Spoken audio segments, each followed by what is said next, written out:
Moving ahead, ladies and gentlemen, we go to our next panel session. And while I brief you the panel, I will request if you could also get the stage set for the next panel session. So before I call the honorable panel members, let me brief you about the panel session and the panel topics which the next panel is going to cover. Integrating AI and ML to maximize the human experience. Some of the topics of discussion: the current uses and limits of AI and ML in customer experience, AI and machine learning, where are we now, different perspectives of how AI and ML will fuel its use and misuse, how does AI increase your relevance to the customer, and many more. Give us a minute and we'll quickly introduce the honorable panel members who will be discussing on this fantastic session and topic. Can we get the stage set, please?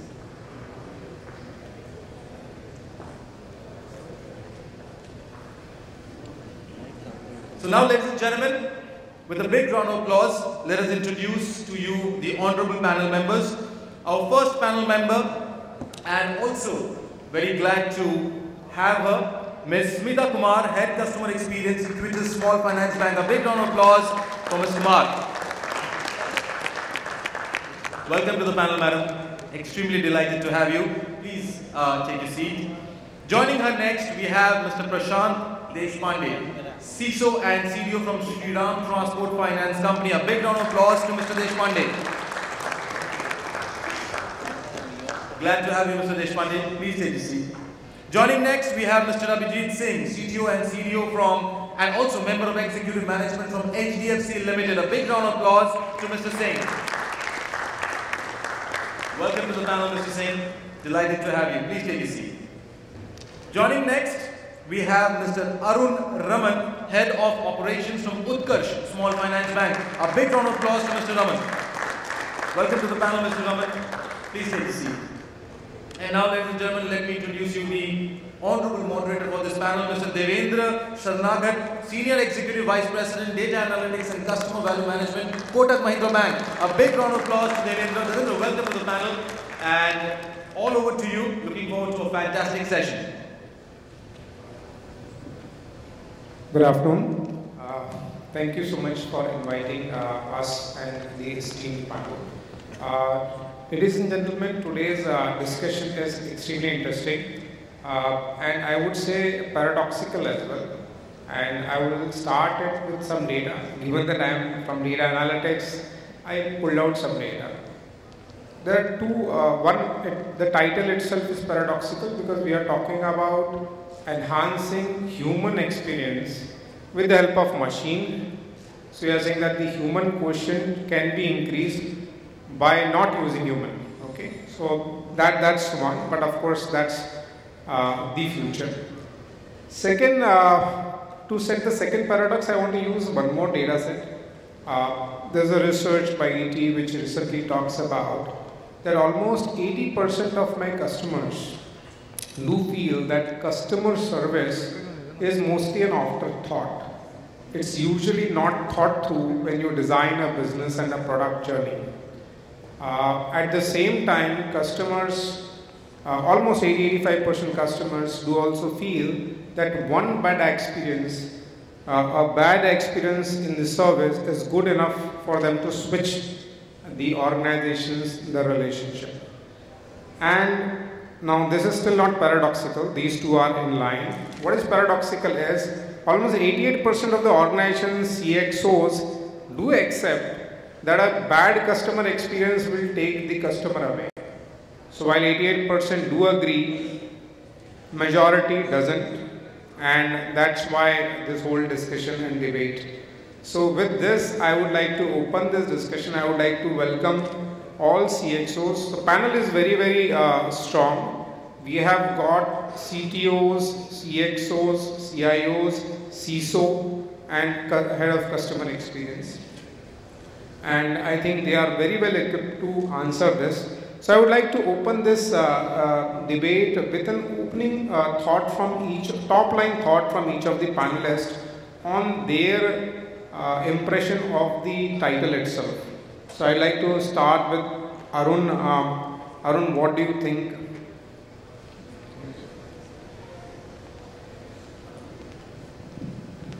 Hello. Yeah. Thank you, Devinder. I'm very pleased to be part of this panel, and I think this is a very appropriate time to have this panel because the customer expectations are changing very rapidly. Right? Just to give an example, in the banking industry where I come from, we see that even senior citizens, at one time there was a thing that they won't use technology. Now we see a lot of senior citizens, we have a lot of senior citizens in our bank itself, they use quite a lot of technology. So people are into internet banking, into mobile banking, and gone are the days when we used to visit the branch, a lot of them are very savvy in that. So that's one end of the spectrum. The other end of the spectrum is the young, millennials as we call it, who are slowly entering into, the working age and other things. They are extremely tech savvy, right? So therefore, we have on one hand customers going quickly to digital. On the other hand, the expectations are also changing. That means they are expecting very fast service. Take for example our own, experience. Like we do order from Swiggy, right? Or we do look for an Ola. These are common apps we use in the digital space. But if there is a bad service, right? We talk about it to quite a lot of people and we stop using that service. Like we have seen people who switch from one app to another. So it's very critical that service becomes a very important point.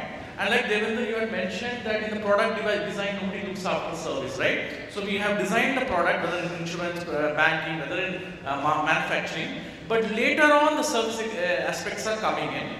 That's one part. The other part is how do we, move into technology because of cost, because of faster experience and other things, without losing the human touch. I think that's where we need to have a balance between the human touch and the technology. So these are some of the thoughts I would like to leave. Thank you. I think very nicely summarized, what I believe, that there is a human and there is a machine at the end of the day.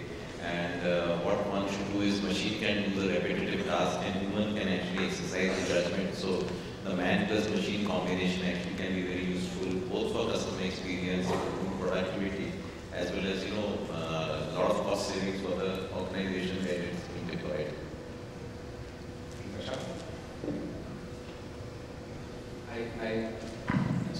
So I just, put my thoughts and further to those questions and answer.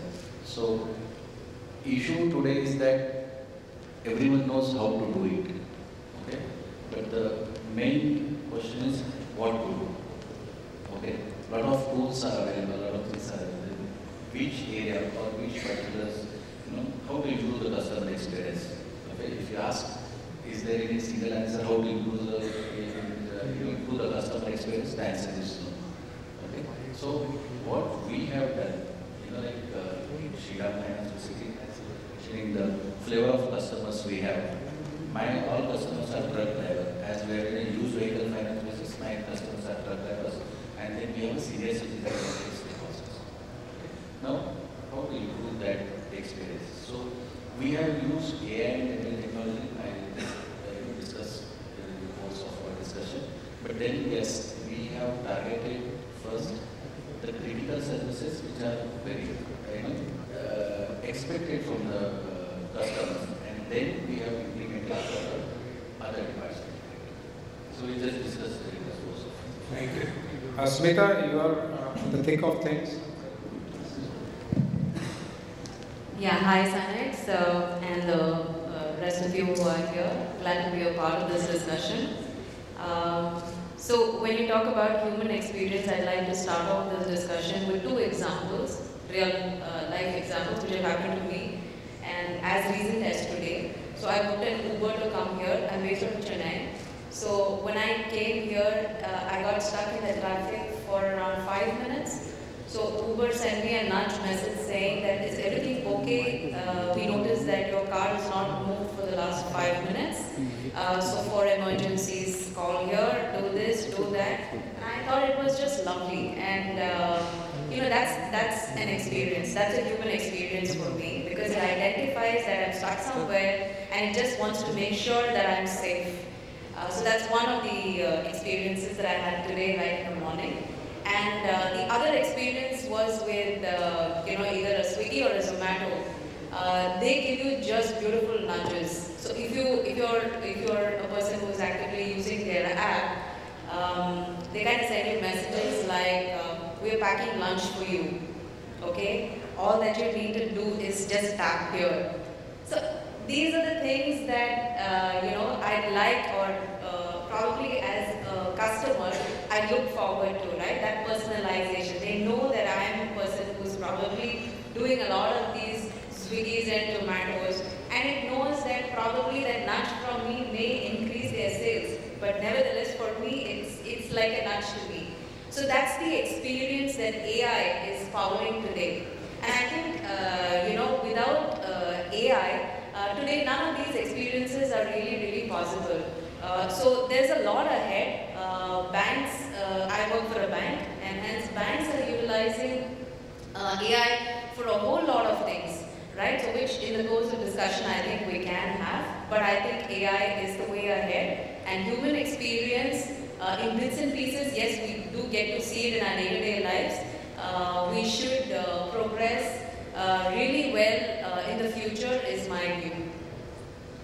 Thank you, Smita, and thank you everyone. I think two examples that Smita used, very interesting. I think when we think about customer experience, we'll always think about Swiggy, Zomato, Netflix. However, if you look at the panel, okay, all of us are from old school business, which is finance, okay, which is not really that, it's not supposed to be that exciting for a customer. It's like, how excited are you to transfer money versus ordering from Zomato, right? So, now having said that, that's also a challenge. And I would like to throw a question open again to Abhijit specifically and Smita.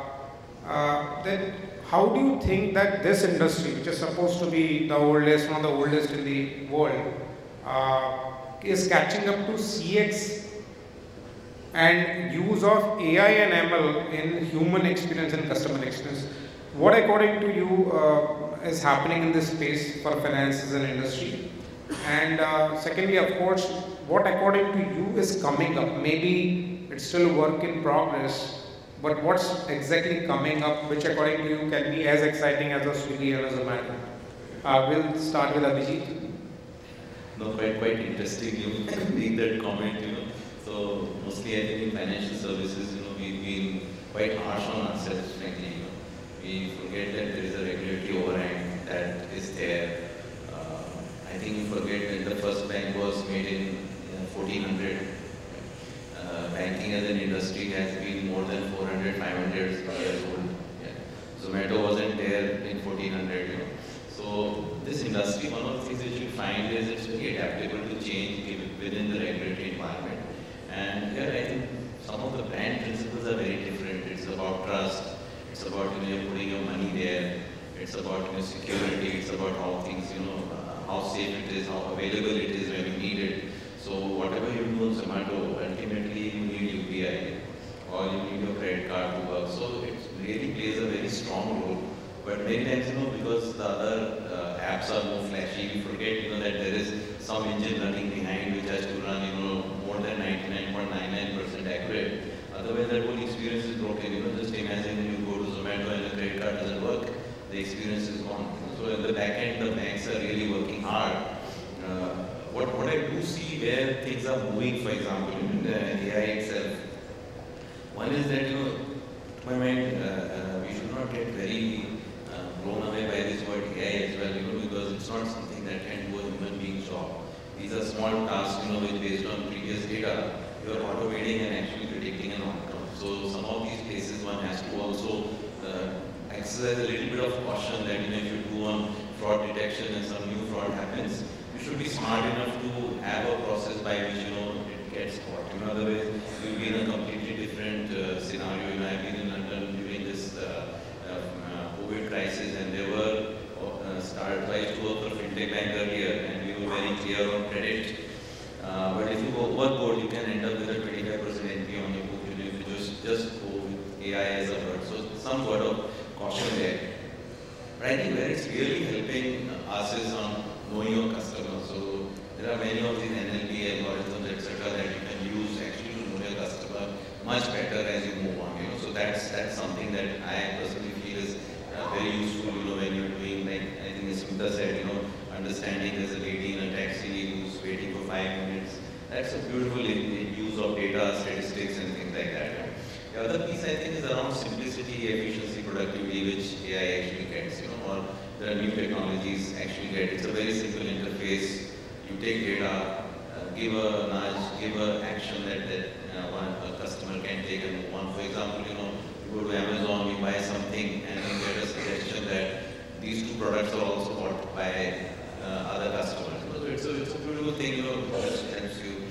I think it also helps us understand the customer analytics, what kind of customer it is, because there may be complaints that you get. So for example, I get a lot of complaints. So when we started a transformation program in HDFC Limited, typically, customer experience, and no disrespect to anybody, the customer experience people want the customer complaints to go down. And they are running their branches, why complaints are increasing, and the branch also tries to reduce the complaint because you're not able to hear the customer. We started this whole program, which was inspired by one of the ads that Daag Achhe Hain.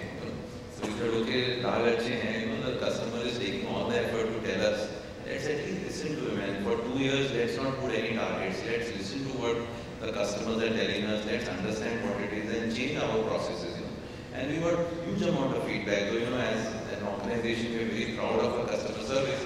But as we are moving to digital channels, there are new things which come up, And that has really helped us, in our NPS scores, or even given us ideas that don't do NPS only once in the lifetime of a product, do it at various stages, So we do NPS at the time he comes to a branch, at the time he takes the first disbursement, at the time he takes the second disbursement. Because home loan is a continuous evolution, in the journey. And we find, places where things are not going right, understand what's the root cause. We do, branch level NPS, we do service level NPS, service center level NPS. So all those things, capturing customer experience or feedback at scale is something which I really love, as a CDO. That's the kind of feedback you get very quickly. You are able to understand trends, act very fast. So all those things I really like what this new technology is giving us. I think all in all, this is wonderful, and you asked what's coming next. For us, we are very excited with 3D technology. For example, when we buy a home, typically our research shows that you look at 7 to 10 houses to finalize your top 2 or top 3 houses which you negotiate. So we are looking at, can we use 3D technologies and hopefully sometime in the future metaverse to actually help you come to those 3 houses. So rather than just playing a role in financing, can we help you choose your house? Can we help in future in some of the experiments we are doing? You want to paint your house in a certain way, you want to put certain furniture, how does it look in 3D technologies? And how can an organization like ours actually play a more forward-reaching role to the customer and really help them in the journey? Thank you so much. Yeah, I think that was a lovely example. So if you see the transition of a bank, okay, initially we just had branches when the banks actually started. Customers had to go to the bank, fulfill their transactions. Then came the ATM. So post the ATM, that was a revolution, right? You could pick money anytime. So that was a big revolution at that point in time. Then what happened? Slowly internet started creeping in, slowly we had technology coming in, and then we had internet banking, mobile banking. Now we have WhatsApp banking. Now we also have your UPI, as in you don't even need to have a bank platform to actually transact, but you can integrate to a common platform. So these are the various technologies that we are kind of getting used to. And if you also see the upcoming technologies that are there, we use video KYCs to fulfill. Okay, now we are all the time questioning why should we have a person and a video KYC, right? Why can't we have actually a bot? Now that's regulatory, we can't do much about it though, but these discussions are definitely going to lead to a bot doing the KYC probably in a bank or in a financial institution, rather than an executive sitting there and doing a video call with a customer.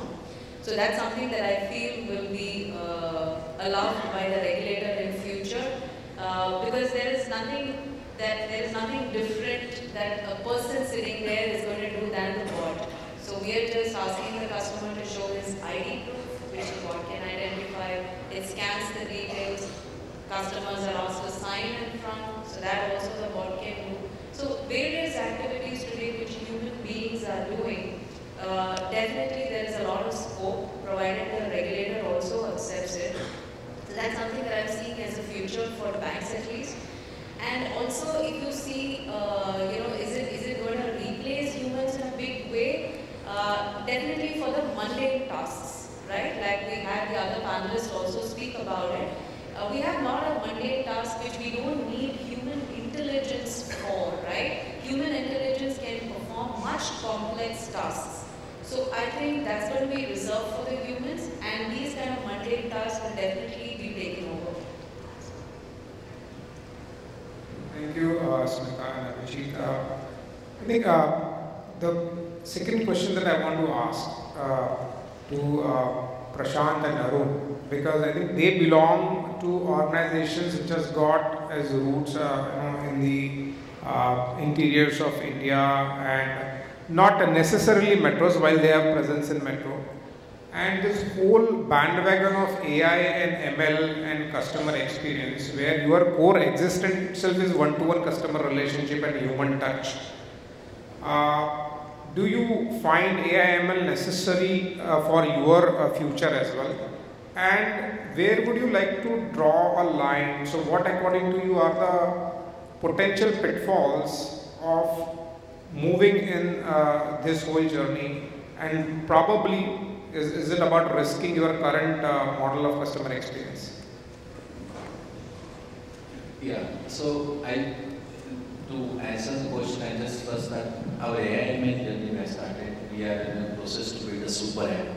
Okay, so we need to understand there are certain flavor of customers where rather than attaching digital solutions to product, we have ensured that end-to-end product itself will be digital. Okay, so you cannot attach PCB line then you say my product is digital. You have to design your product as a digital, so that you ensure that this journey, the experience of that customer is good. That is one part. Coming back to our relationship part with the customers, yes, for onboarding per se, I'll say ML specifically we are not used exclusively. What we understood is that lending is a business of collection. Even in previous discussion we just heard about the collection, and so we understood that lending is a business of collection. We have huge databases. Okay. What we have done is that we have analyzed the data, okay, of my existing customer experience, past customer experience, and then out of data we have come up with a solution how to empower my customers, those customers, so that they can pay effectively. Rather than, there are different means and ways where we ensure that they can pay their amount. But then we understood that we need to empower them, that how they will pay. So then we have started using the entire technology to develop the ecosystem. Okay, like Panelist is the best example where we saw, other than agriculture business, specifically for a commercial vehicle finance business, no vehicles were on the road. Okay, and that we wanted that my customers' vehicles should be on the road so that they can earn and they can repay and they can sustain. Okay, so then we have in pandemic or pre-pandemic cases, we tied up with multiple logistics service providers, where rather than with a seasonal business, wherever the available business is there, they can get it. So that during the pandemic, most of my vehicles were running from agriculture business. We ensure that my customers get that business. We have provided logistics solutions like Ola. Like the load is available. If you are ready, please go and pick the load and just go away. Then to run that vehicle, we ensure that they need a working capital. Fuel is 60 to 70% of their journey. Major expense is fuel. We have provided fuel as working capital. And we have one more challenge is that still my 15-20% customers, they use that typical featured phone. So we have provided OTP-based services. We just by giving OTP, they can refill their tank and they can start their journey. So that entire ML layer we have used to ensure that I empower my customer, will give a different opportunities for him to run his business, and then effectively he can repay it. Okay? But coming back to a super app journey, yes, then we would like to use my AI ML platform effectively, starting from the onboarding of the customer, where we are ensuring that there should be a minimum touch points for it. Okay. Second, today if he is using my application on a need basis, when you want a logistics, when you want a working capital loan, or when you want to repay, how will I ensure that he will use my app for multi-purpose, like utility payments or any entertainment purpose or gaming purpose, so that I ensure that he stays in touch with me, and again by using AI and ML engine, I can cross-sell or upsell to him, looking at all his behavior across the platform. So then he will have a data with me for ML purpose, and then I can put my AI engine based on that, and better to cross-sell and servicing part specifically. Okay? Because as Sabi was mentioning, it is not only onboarding of the customer. Okay? It is how you retain them, how you service them. Okay? That is very critical. So the entire AI engine is going to be like how effectively you are serving them, and as you rightly said, if you put everything in autopilot mode, there are chances that accidents will happen. So effectively we are going to monitor that how my AI is specifically working, how we are servicing effectively, and if anything needs to be changed based on that, the human intervention will come and they will fix those things. But then when you are saying my product is digital, it has to be end-to-end digital. You cannot ask them, okay, now visit my branch, visit my call center. The entire journey has to be digital. Start. Alright, thank you. Arun? I think it's interesting to ask that question because our bank, we started as a microfinance company. We were the most unbanked areas of UP and Bihar and Jharkhand, and most of our customers are also Hindi speaking. And of course, now we have, as we became a bank, we have now moved into 23 states and union territories. Now, the critical thing, like you rightly said, is onboarding of the customers. Then the collection for these customers, because obviously you onboard and disburse a loan for these microfinance, and most of them are, all of them are women borrowers here. And then you have to go to the center and you have to collect the money. And then the third part is the servicing gateway, any questions they have, etc. Now, we have invested heavily in digital onboarding. So there are very few cases where we have paper and other things. Everything's a tablet now. Even in the hinterland, we see quite a lot of work has been done, and thanks to the telecom operators. We think we are banks in isolation, but I think the telecom, the entire connectivity to the last mile in India is very, very much improved. As we speak, we have also been one of the first banks to introduce UPI Lite. Okay, you must have seen in the newspaper. The RBI has pushed for UPI Lite. So what is UPI Lite? Its UPI is there in these bigger cities like Bombay, Delhi and all. But when you travel in the train, right, you just travel from Mumbai towards the hinterland of Maharashtra and all, you may not find network connectivity in many cases. So the UPI Lite is where in the wallet you can put a small amount, in this case 2,000 rupees, you have stride out to it, and then you can start using it. So it's basically an offline transaction kind of thing. So we have seen a lot of impetus from Reserve Bank of India and the regulators itself to become more and more digital. And digitization is now penetrating very much into rural India as well, right? The second thing is in terms of having disbursed a collection, you used to see a lot of fraud and risk. Now in our industry, in banking, I'm sure it is in there, in other financial services, risk is embedded in any transaction. So there is risk of manual work, there is risk of technology as well, right? So there is cyber crime, there is cyber security as we speak, and in manual kind of work, when you used to go and collect the money, you used to find many times, the cash is snatched away from the agents who go to the field and other things. So we have started to look at various ways of empowering through QR code, through BBPS, Bharat Bill Payment System, and a lot of other things which RBI has come out with and NPCI has come out with to ensure that you can pay online. You don't need to collect the cash bring it in a center, count all that cash, and so there are risks of storage and other things as well. The third thing we must look at in many of these places is the servicing part.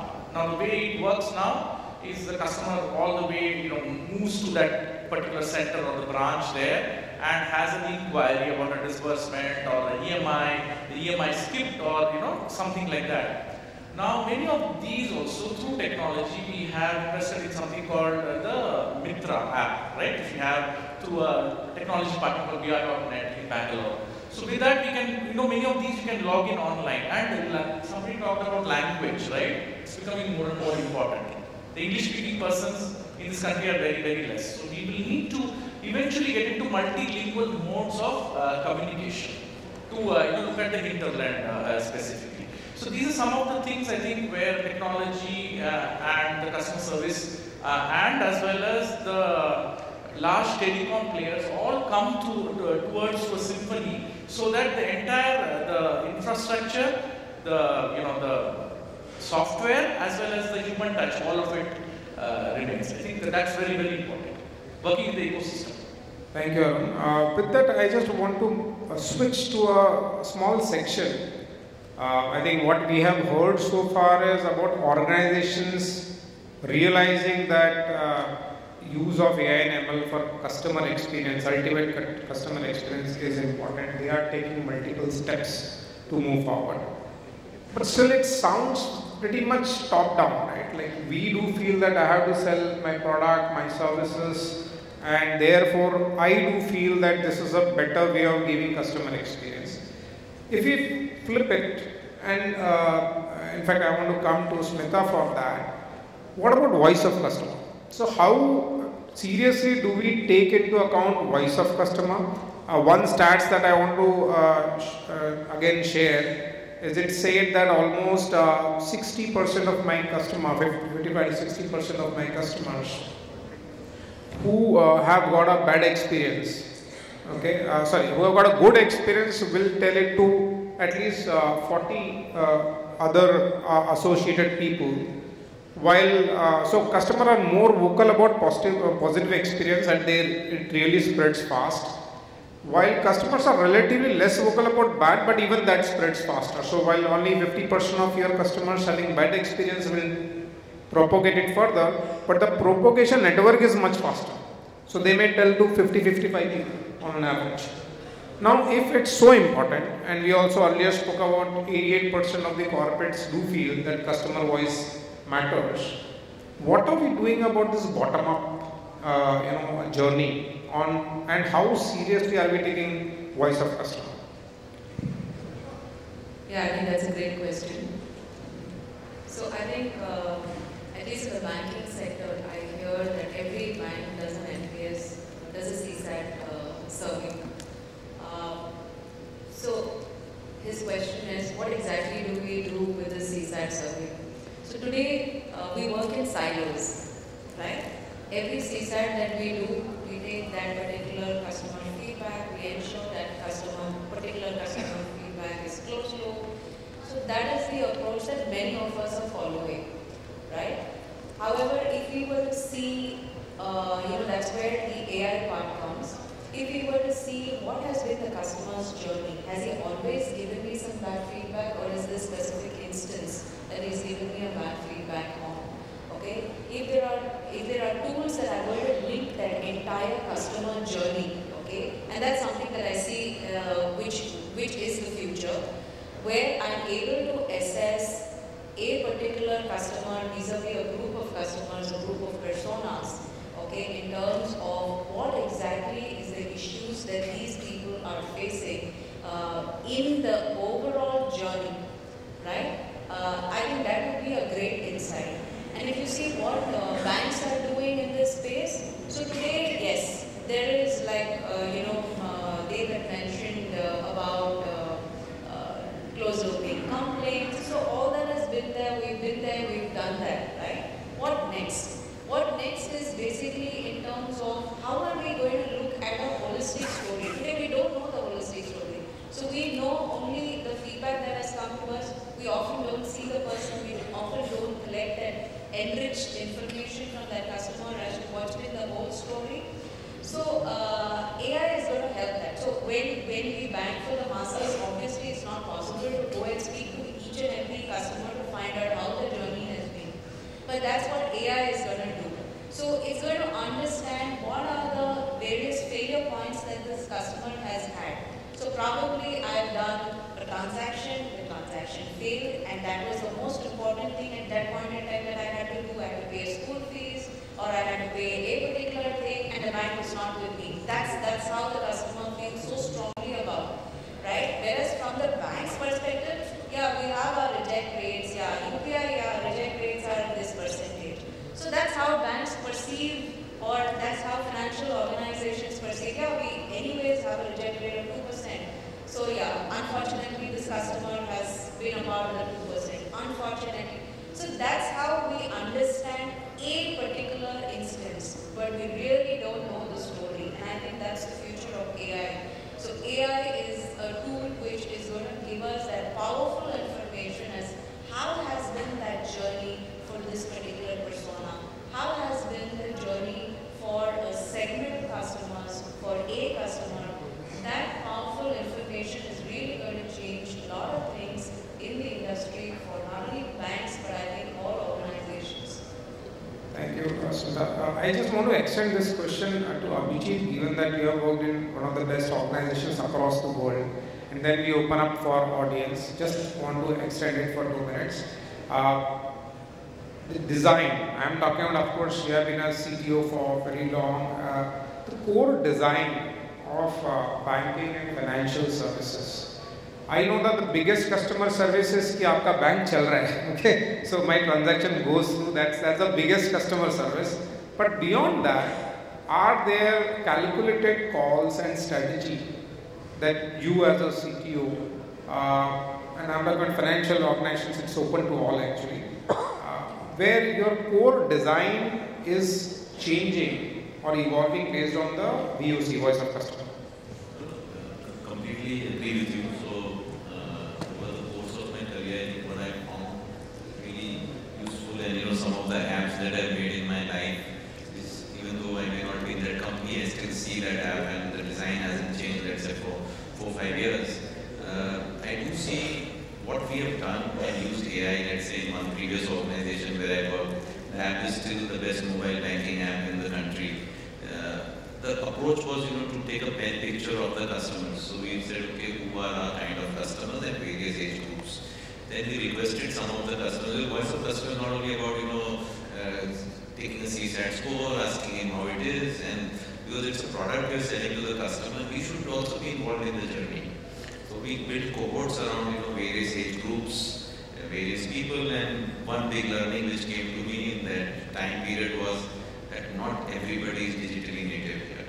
And that's the reality. And all of us sitting in head offices or ivory towers, where we make the requirements. Some लोग always बोलते हैं millennial customer, Gen Z, Gen Y, Gen X, but the reality is in banking, people like us have the money, right? So it's also important that digitally naive people also should actually have a journey which helps them reduce the pain or angst in the journey. So what we did there was, and the same philosophy we are following in HDFC, is that we are actually talking to customers, showing them our journeys, showing them POCs as we are ready, or doing demo days, not for internal users only, but for customers as well. So currently, some journeys that we are working on in the home loan process, there are customers who are helping us with their feedback. And many times the feedback which comes, you don't understand because you're not taking this product on a daily basis, you're only selling it, you're not consuming it. Yeah? And the insights you get are amazing, the products you make are brilliant, and some of them, like one of them, I still see the design hasn't changed from what we had in the past. And one question you asked, one very old man in one of our focus groups said, कि यार जब payment करते हैं ना तो पैसा bank account से बाहर जाता है तो दुख होता है. How do you make that experience a beautiful experience? So we took that challenge, worked on some of those things, and then went to कि अब मजा आ रहा है क्या? तो हाँ पेमेंट में मजा आ रहा है. So small stuff like this really makes the whole app very enriching.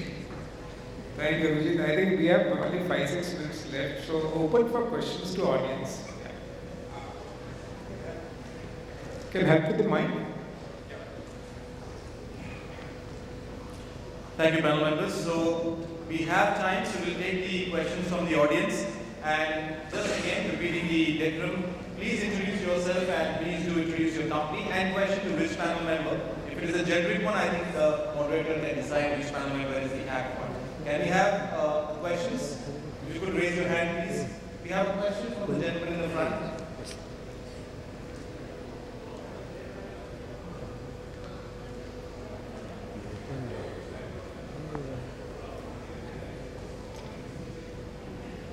Good afternoon, I am Jitendra Jadwani from Tata Motor Finance, Head of Business Transformation. Very insightful discussion on a very tough subject. And I was looking forward to this because from all the other panels, this is the most toughest because AI/ML is more a buzzword than a practical reality in a greater part of our nation. My question to you is to Abhijit first.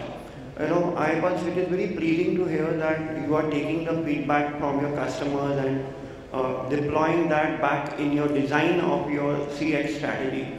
So, when did this process start and how is this being executed is my first question. My second question was related to similar subject is that in your own organization, when you say customer satisfaction or customer engagement or customer technology, a customer is one such entity called customer, but actually customer come from various parts of the world, various demographic areas, various income status. So a customer has to be segmented for them to understand that better and give appropriate service in appropriate technology. So how is this managed at your corporation? Someone else can answer that. And I would want to hear from Abhijit, how did this process of taking a customer feedback start and how do you go about it? Thank you. Thank you for your question. So I think I have just joined last year, so we've just started this process, since the time I have started. It's been about 6 to 7 months since we have been doing it. So some of the things that we have developed now, for example, the WhatsApp journey that we developed was actually, we spoke to customers and tried to understand what is it that they're looking for. So some of the customers when they came, they said, we have your web journey, which is, quite tedious because for a home loan you have to put so much data to actually get to the point where you can give us a kind of a sanction letter or an offer. So we started on that journey. We said, okay, there is another way in which I can give you what is the possible limit I can give you as a home loan. But that is the step one. The step two that we are working for is that you don't want a sanction letter at the end of the day. You want to go to a builder and say, this is the house I want and want funds immediately. So that's something that we're working on. But this came out of a customer feedback. We always felt that home is not a product where you need the loan as of yesterday. It's not a product you can wait for some time.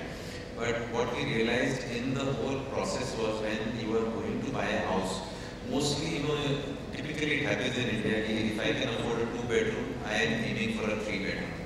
If I can afford a 3-bedroom, I am aiming for a 4-bedroom because it's your one investment in your life and you're not sure whether you will get that loan. So how is it that an organization like ours can tell you with surety that you will get a loan for this particular house was the biggest question which the customer had when he moved into a property. So this is something we got out of our customer feedback. Otherwise, we would not have realized this, we would not have got into this kind of a product. So in second question, I missed out, I forgot. Segmentation. Okay. Yeah, segmentation. Yeah. So what we are doing is typically historically the segmentation around geography, income, all those things were there. But we are realizing that segmentation is much beyond that. To give you one example, it could be, there's some 300, 400 parameters that we use. One of them could be, are you an Android or an iOS user? That itself I realized in my previous organization. There was a direct correlation to the amount of funds which were lying in your bank account depending on which phone you used. Maybe wrong conclusion, right conclusion, we don't know, but that works. And so we do segmentation around many factors. So we draw what we call a pen picture of a customer. It could be you are a mobile savvy guy, you like to look at your SMS, you like to look at email, you like to look at, so some kind of those customer behavior indicators. The interesting part was that we also did survey of a lot of customers who come to our branches. One of the biggest feedback by our customer service is wonderful is the moment he walks in, he is greeted very nicely. We we offer every customer a cup of tea. So stuff like this we have taken as input, into a digital journey. And let's not forget these small things, that the person comes, he's treated nicely, greeted well, the office is neat and clean, he gets to sit on a table, we give him a cup of tea. All those things we have actually done as part of our research. So a lot of these things, many inputs are going into segmentation right now. So what I've understood is that basically when you embark on any customer-centric process or a feedback, you plot a journey, you meet that targeted customer for whom you are making that journey, take their feedback, and you play that back in the process you're designing on a designing stage, and then only you digitize it. And then only digitize, and also because when you start off, we start with a small sample, and then we try and do a kind of a pilot in a city or wherever we want to do, and then scale up. Thank you so much, Abhishek, for that question. Any question from this side? Okay, we have one question. Can you have the mic, please?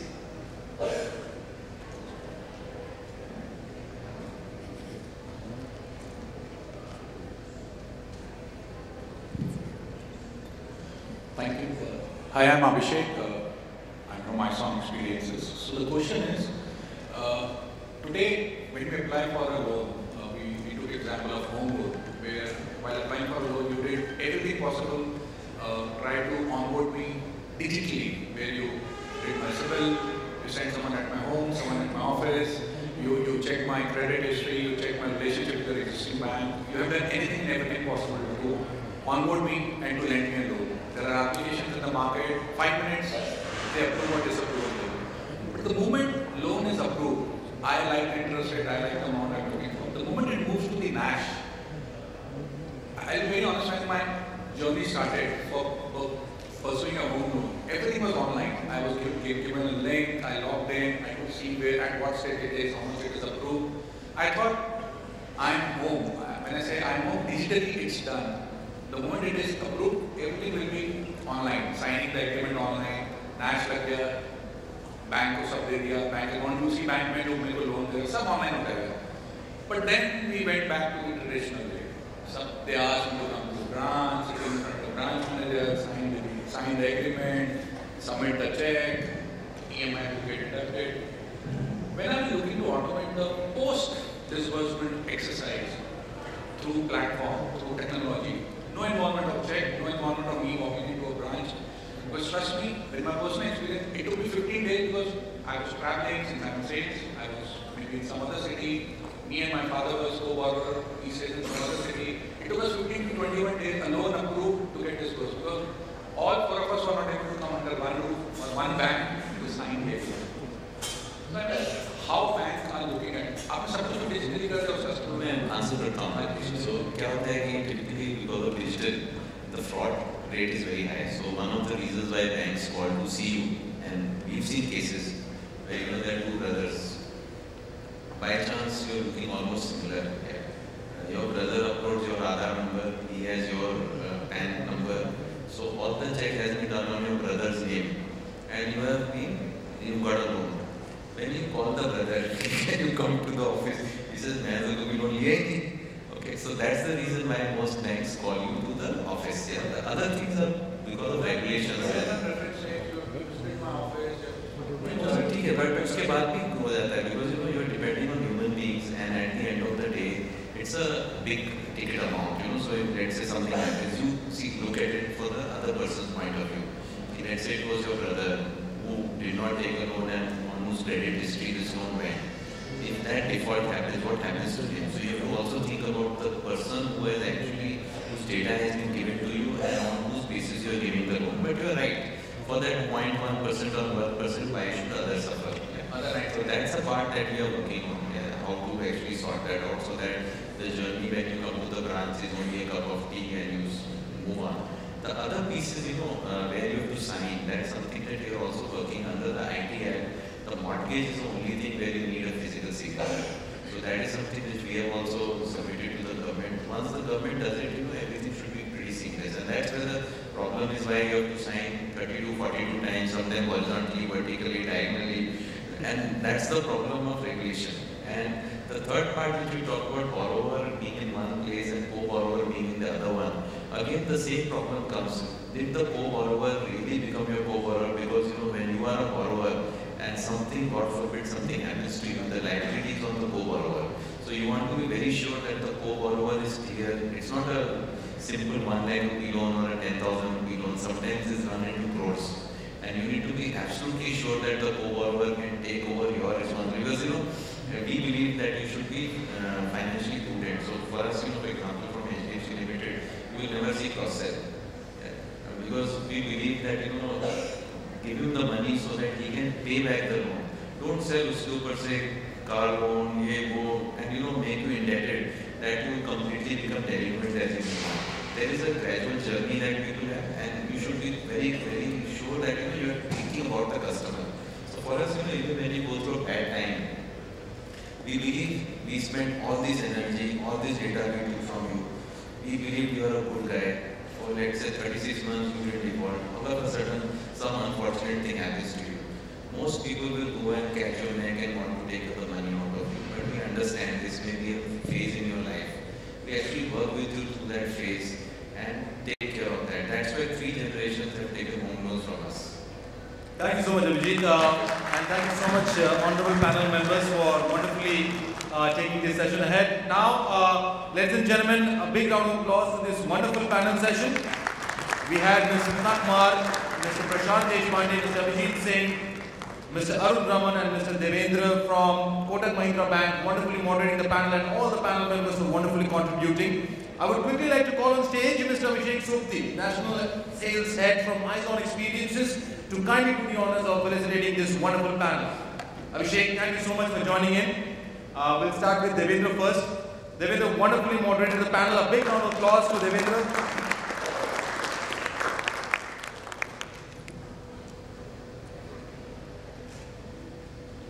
Thank you so much, Ms. Smita Kumar, for her wonderful contribution to the panel. A big round of applause to Ms. Smita Kumar. Thank you so much, Smita, for enlightening all of us in this panel session. Mr. Prashant Deshpande, a big round of applause to Prashant for wonderfully contributing in this panel session. Thank you so much, Prashant. Mr. Abhijit Singh, thank you so much, Abhijit, for your contribution to this panel and also for taking the questions from the audience.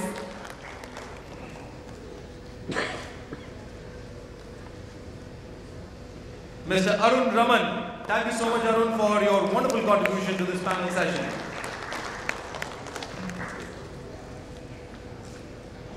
Would request all the panel members to kindly come forward for a group photograph, and Abhishek, if you could also join the panel members. So ladies and gentlemen, that was your panel session on integrating AI and ML to maximize the human experiences. We had Ms. Smita Kumar from Equitas Small Finance Bank, Mr. Prashant Deshpande from Shriram Transport Finance Company, Mr. Abhijit Singh from HDFC Limited, Mr. Arun Raman from Utkarsh Small Finance Bank, and Devendra for wonderfully moderating the panel session from Kotak Mahindra Bank. Thank you so much, panel members. Now, ladies and gentlemen, I stand between you and your lunch. So before I open the floor and you can enjoy your hot meals, a quick 1 minute I would like to take to you to remind of the LinkedIn contest of Sinex. Those of you who have still not participated in the contest, all you need to do is simply you can scan the screen here and take part in the contest, or you can scan any of the standees behind and take part in the contest, or simply go to your LinkedIn page and find Sinex Group, like and follow, and make any post for this event. You can take a selfie with your team, you can take your pictures with the booths of our sponsors, or with the speakers, or with the sessions, or post anything innovative in it, but please do tag @Sinex Group and mention hashtag IndiaCX Summit 2022. One winner with the most innovative posting and maximum number of posting get a chance to win a brand new smartphone from Sinex to be declared and announced on the stage before our award ceremony. Now, ladies and gentlemen, we break for lunch, and I will see all of you sharp in the next 50 minutes. Please do enjoy your meals, and please do network with our partners and sponsors outside. Thank you so much.